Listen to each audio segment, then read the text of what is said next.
blanco. Hindi mo na pass a law with blank. Kung sa opisina kita, barilin kita. Totoo, para mo akong pinahiya.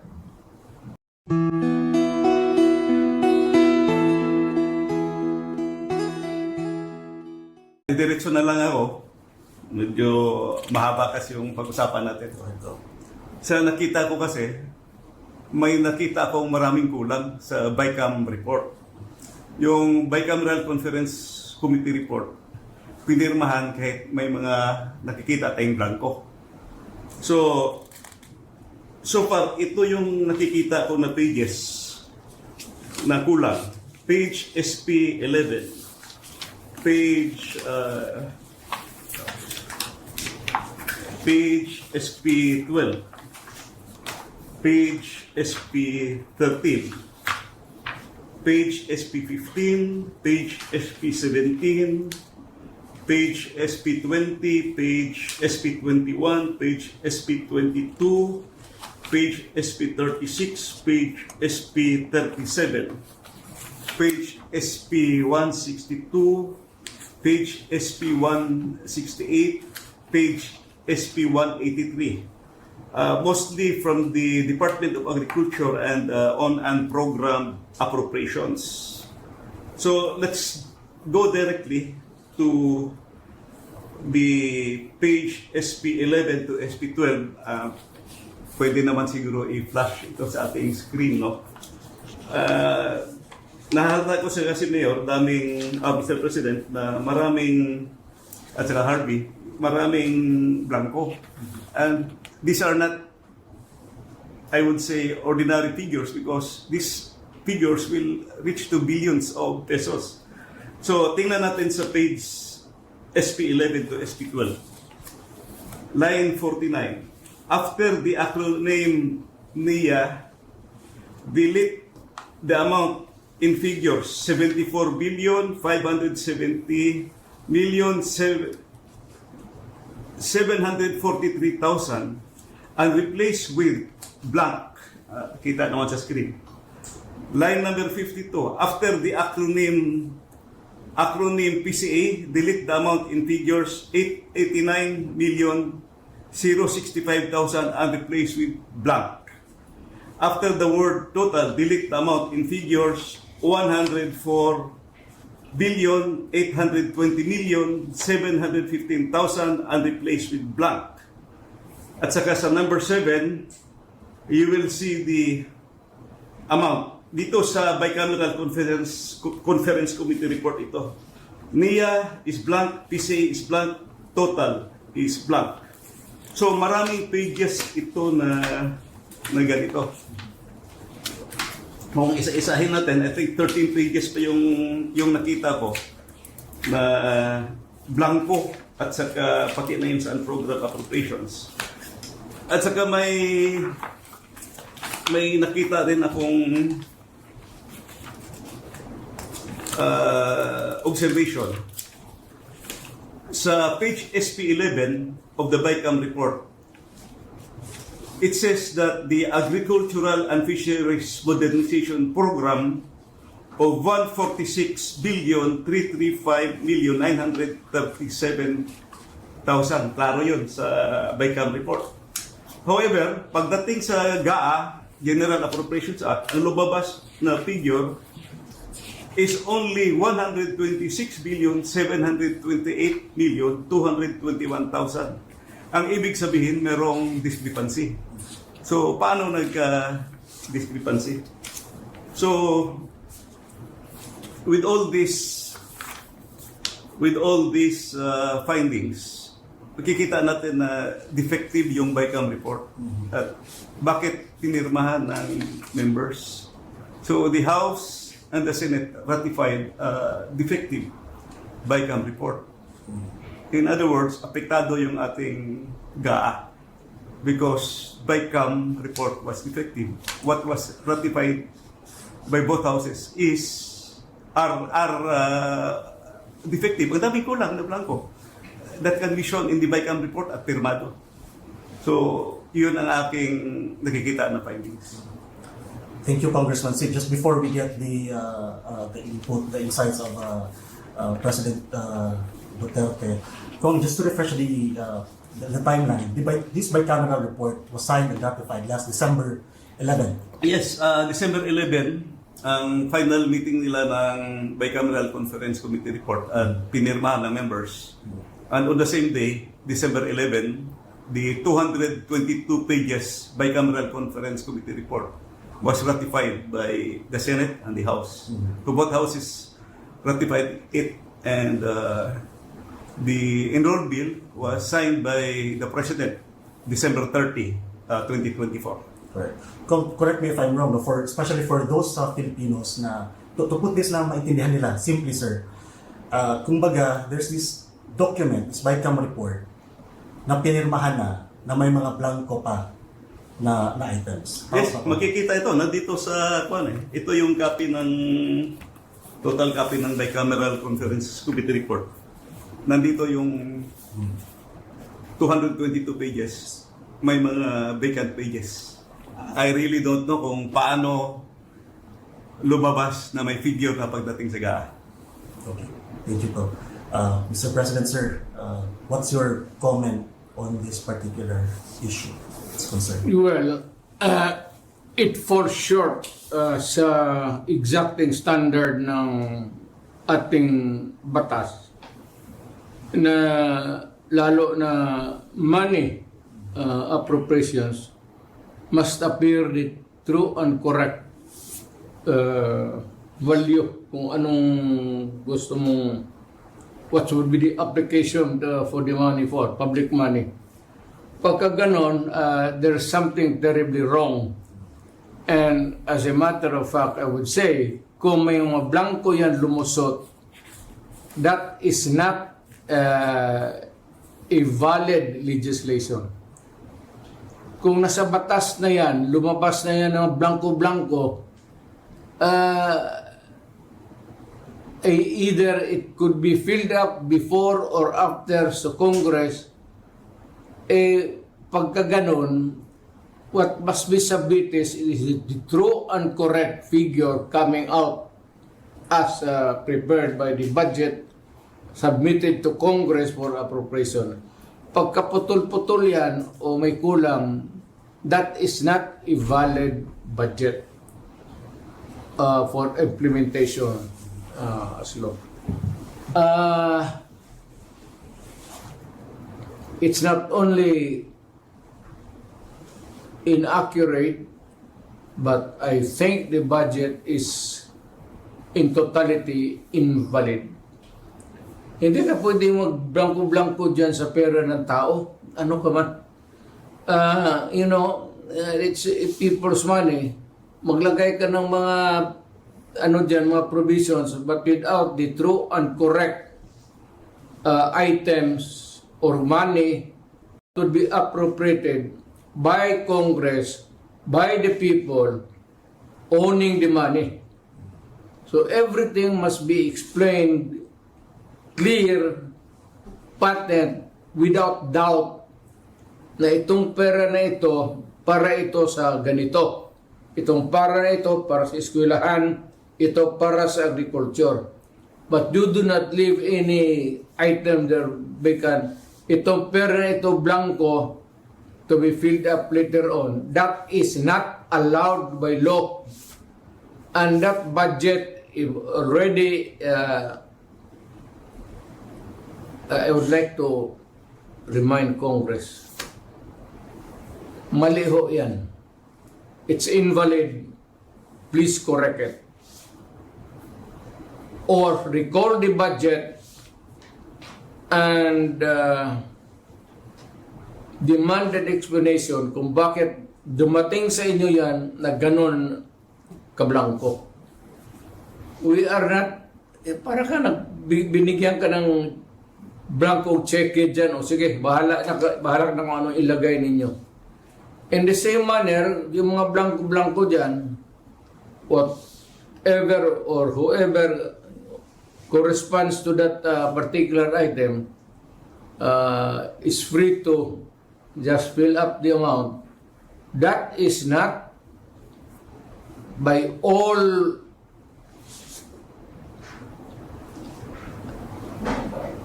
commandments of the law, that cannot be valid, invalid, unenforceable, and kung na-implement na, it must be corrected and the money returned if already spent or corrected. And kung sino man ang ano niyan, they have to give us the explanation.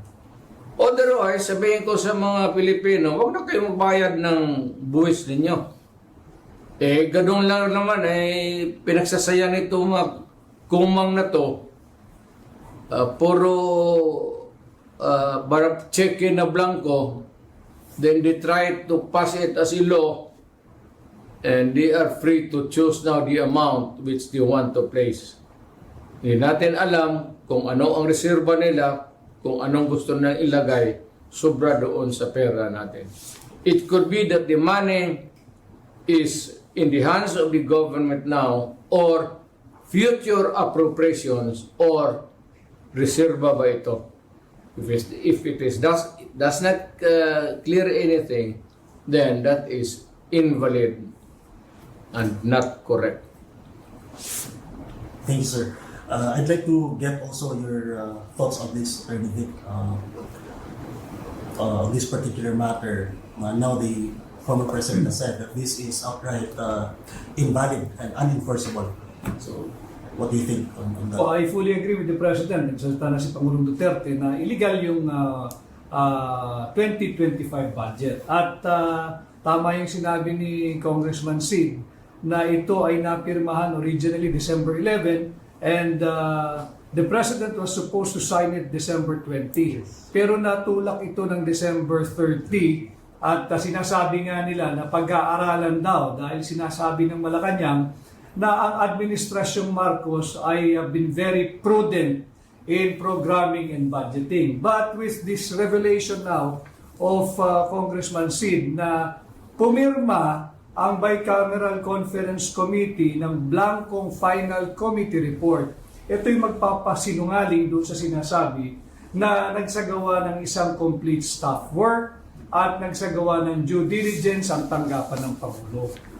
Ang i-challenge ko lang siguro, Kong Sid, baka naman kasi sabihin ng mga miyembro ng BICAM Committee, yung blankong yan, meron kaming agreement dyan na i-fill upan na lang ng kanilang technical working group or secretariat. Pwede po ba yun? Hindi yan pwede because and I think it's in the BICAM report also that we made an omnibus motion to allow the technical staff to make correction in cases of typographical, grammatical, or nasa omnibus motion, printing errors.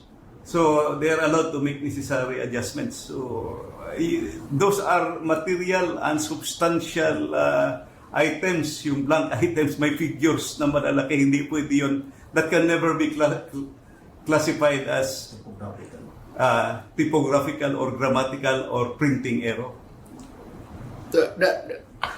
Alam mo, yung nakikinig, baka hindi nyo alam yan, yung typographical, grammar or anything, that has nothing to do with what the intent of the law or Congress wants. No, you put anything there that is not the reflection of what Congress has passed or what is really the correct amount doon sa mga budget, i-jumble-jumble ninyo, that is falsification of law. Perjury yan or whatever, perjury, forgery, and it can only amount to one thing. Alam mo ano? It's criminal action. You can all go to jail for that. At kung ano, ako ang binigyan ng trabaho to follow up these things, and ganito ang lumabas, my God, you will all go to jail. Mabigat yan. Public document na yan. So if it's different from what was really intended by Congress, or was not really it through an accurate copy as passed by Congress, that is falsified or forgery. In which case, mamili ka lang, forgery, falsification, or jail. Alin dyan sa tatlo, papasok sa iyo. Mr. President, ka bilang datihong prosecutor, magaling na abogado, dating Hindi, no? Pangulo, can they argue that what they did nung blinangko, can they put up as a defense na there is a proper delegation ng kanilang duty sa kanilang secretariat o kaya sa kanilang technical working group na binigay nila na kayo na lang ang maglagay ng figure at inaprubahan na namin in principle ang mga items diyan. These are the things that cannot be delegated, especially the amounts. Hindi mo pwedeng biro-biro yan. It must be exact. Nandiyan po lang sa Congress paglabas niyan, if the amount is 1 million, it's 1 million. Hindi mo pwedeng sabihin na kayo na mag-correct dyan 1,200,000 or make the corresponding inaccuracies or sabihin mo yung anong pinag-usapan na dito after the law was passed. You cannot correct it by yourselves. It has go to the main body or to the person who was the authority to define and characterize the law. Kung ibigay mo yan dyan sa inyo, at most inyo is typographical error or maybe mistakes in spelling. But you cannot change the germane topic of the... That's not allowed by law. That's a very dangerous thing. Tinkering with itong batas natin. Because it could change, it could be serious, and it could put the trouble in the system dito sa ating the separate of powers ng Supreme Court, Judiciary, and the President. Bawal yan. Talagang hindi pwede yan. Baski na and or, bantayan ninyo yan. And or, iba yan. Hindi yan pwede na you'll just look up to the sky and say, you just try to discern if it was really the intent of siguraduhin mo doon sa records, makinig ka kung anong pinagsasabi ng mga lawmakers doon o what is the intent or what is really this spoken words. Mahirap kang kayo dito sa baba. You are not hindi naman ako minamaliit ko kayo. O dito kayo sa baba, aside from the lawmakers, do not pretend to know. And do not pretend to guess what is right and what is wrong, and what is true and what is false. Talagang accurate yan. Refer to the records, and if you cannot get it from kung hindi masyado klaro, then you listen to the recorded history doon sa Congress. Marami namang stenographic notes dyan eh. Hindi lamang isang tao dyan. May stenographic notes ang Senate, the individual senator, and yung report ng Congress itself. If I may, You cannot, do not say that you cannot go wrong. Hindi ka pwede sabihin magkamali ka. There's so many records to refer to or get into what is really the accurate and true whatever it is that is to be placed there in the document, whether it is a law, resolution, or an official document. Thank you, sir. Attorney Delgado, is there anything you wish to add in the discussion? yes, actually earlier, when Congressman Ungab showed me these documents, I was honestly in total shock. Tama yung sinabi ni Presidente that all the figures in the enrolled bill for the General Appropriations Act for the President to sign should be accurate. But in my experience, in fact, if I may add, Mr. President, meticulously accurate, because I was once a head of a line agency, yung LTFRB. Mabusisi ang pag-prepare namin sa aming budget proposal, no? As mentioned by Congressman Sid, yung sinasabi niyang National Expenditure Program or the President's Bill as they call it, dumadaan yan sa lahat ng mga ahensya, kagaya ng ahensya that I headed, that we were required for every item that we need to spend for next year, we have to justify it. And we submitted it to the Office of the President. And once the President endorsed it to Congress, yung sinabi naman ni Congressman Ungab na dadaan sa first reading, second reading, ibig sabihin po niyan, pinapadala kami sa Kongreso to justify our budget proposal for the following year. Ibig sabihin, mabusisi yung budget proposal.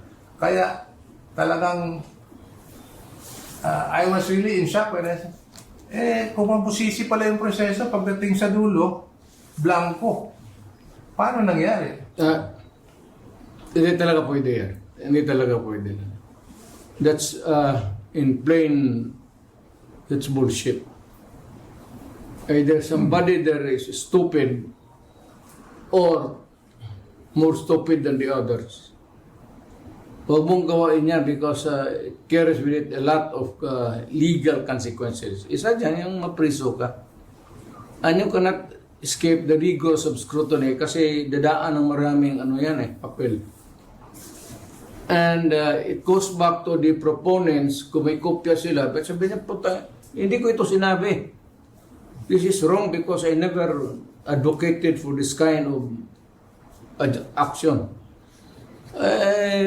Malikot ang papel sa gobyerno. So, do not try to, for those enterprising or whatever you want, wag mong gawain niya kasi talagang kung sa opisina kita, barilin kita. Totoo. Para mo akong pinahiya. At pagtawanan ako ng mga congressman.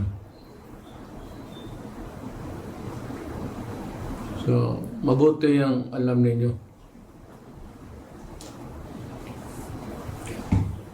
Barilan ka agad para wala ng istorya. Luko-luko may trial ba tayo? Ang gastos yan. Yes, Congressman Sid, would you like to Actually, this is already my 15th year in Congress, no? Thanks kay Mayor at pinatakbo niya akong congressman noon. My 15th year and I have been chairman of the Committee on Appropriations from 2013 to 2016 and I was also chairman of the Committee on Appropriations in 2019. This is the first time that I saw a bicameral conference committee report na may mga blanco. Na-shock nga ako. Hindi pwede yan. Hindi pwede yan. Para ka nag-issue ng check niya ng blanco to. You are dealing with the people of the Philippines. You do not issue a blank check to anyone because that is really addressed to the government first. At ang mga taga-gobyerno ang maglagay ng ano yung sabi? Sila na ang maglagay, ang sekretary o ang direktor? Anong kalokohan ng naisip ninyo niya? Obviously, Mr. President, meron akong abandonment of constitutional duty Yes. on the part of Correct. Congress. But kay Kong Sid, sino sa tingin mo ang nag-fill up ng blanco? Kung Mahirap yung kasi.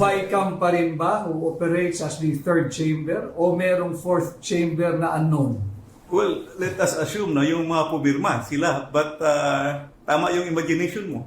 Yung BICAM has been called now the third chamber kasi binabago talaga nila binabago nila yung budget. Nung araw, inabutan ko pa yun sa that was 16th Congress na kung ano yung natapos ng House, Appropriations Act. Appropriations Act, GAB, at saka yung GAB na ginawa ng Senate, gagawa pa kami ng matrix. Yung House version kasi versus Senate version, then yung variance. Yun ang pag-usapan nyo kung ano yung...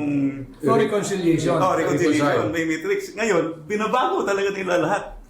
So, that's why we call it third chamber. Yung possible imagination na may fourth chamber na nag-fill up.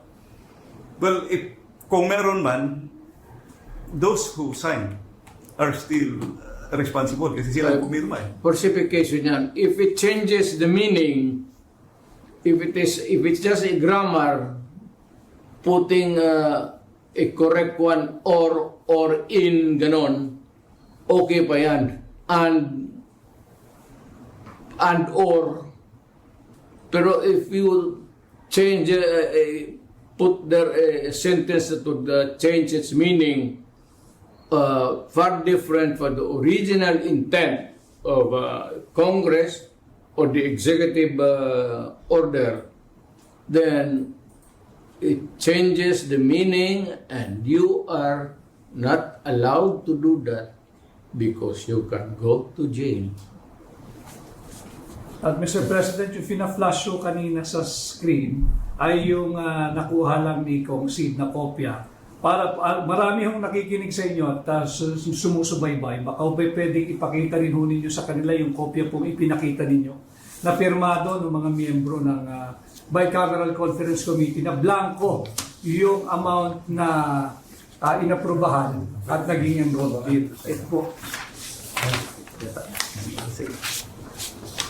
Yan. Yung mga blanco. Oo. And then pirmado ho nila. Blanco. Ito yung mga blanco. You cannot pass a law with blank. It has to be complete with itself. That is not allowed. Bakit mo ilagay blanco dyan? Oh, if it's a contingent amount, you place the contingent amount. Whether it falls short or sobra, then you can add. Or kunin mo kung may sobra. But you cannot speculate by placing a blank there for the amount of the appropriations or whatever it is. It is not allowed by law. You cannot pass an incomplete appropriation or bill for that matter, whatever. It leaves an speculation. Mag-ano pa yung tao, ano bang ibig sabihin nito? Ano bang ilagay natin dito?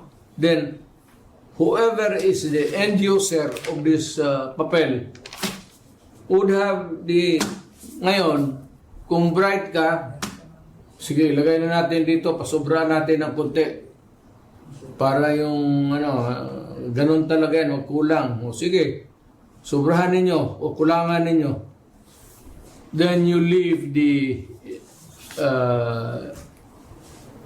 money intended for any public purpose to the speculation or to the guessing game of the people who are supposed to implement the law. Bawal yan. Bawal yan.